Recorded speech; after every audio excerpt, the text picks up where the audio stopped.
इसमें क्या है कि 70% न्यूमेरिकल है। हमारे जो सर हैं बहुत अच्छे पढ़ाते हैं। जो एग्जाम में जो मेन टॉपिक जो आता है वो सर पढ़ाते हैं और बहुत अच्छा पढ़ाते हैं।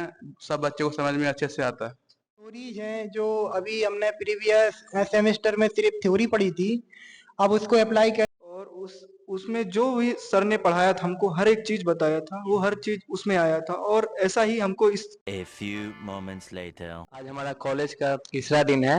आज हम लोग के बीच हमारे रुचिन सर पढ़ा रहे हैं हाई प्रेशर बॉयलर के बारे में।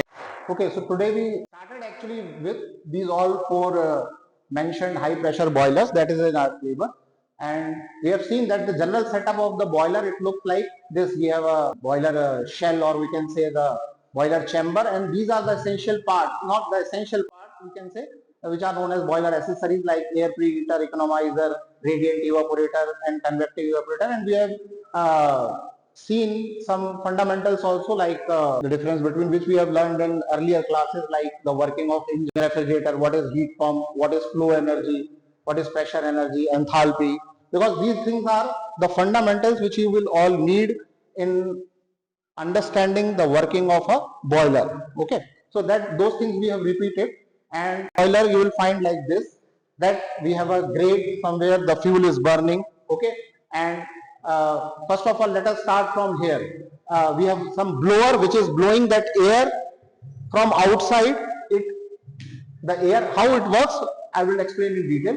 That the air gets heated in some device which we called as air preheater. Then the heated air we supply back to the area where the combustion of the fuel is taking place. Why?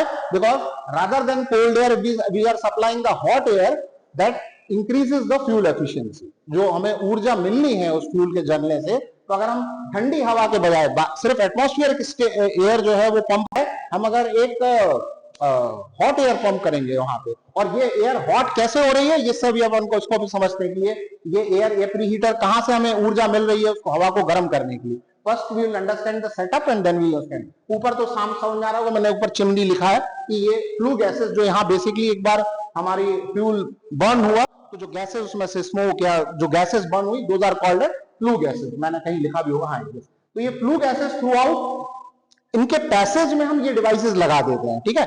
और flue gases का basically जैसे ही हमारा fuel burn हुआ तो उसका basically उसका काम क्या है, तुरंत उस पानी को ऊर्जा देना, ठीक है। A few moments later. एक और स्टूडेंट से हम लोग फीडबैक लेंगे इस सब्जेक्ट का। अपना नाम बताएं। मेरा नाम मोनू चौधरी है और मैं 6 सेमेस्टर मैकेनिकल के स्टूडेंट हूँ। इसमें क्या है कि 70% न्यूमेरिकल है, % जो है थ्योरेटिकल बेस सब वो हैं। और हमारे जो सर हैं बहुत अच्छे पढ़ाते हैं, ये डायरेक्ट जाते हैं कॉन्सेप्ट में पढ़ाते हैं अच्छे से, और इनका पढ़ाया हुआ बहुत अच्छा है। मतलब हमको हेल्प मिलता है कि एग्जाम में कैसा क्या कर सकते हैं। एग्जाम में आता है वो क्वेश्चन? हाँ, एग्जाम में आते हैं, सेम वही आता है। Thank you very much.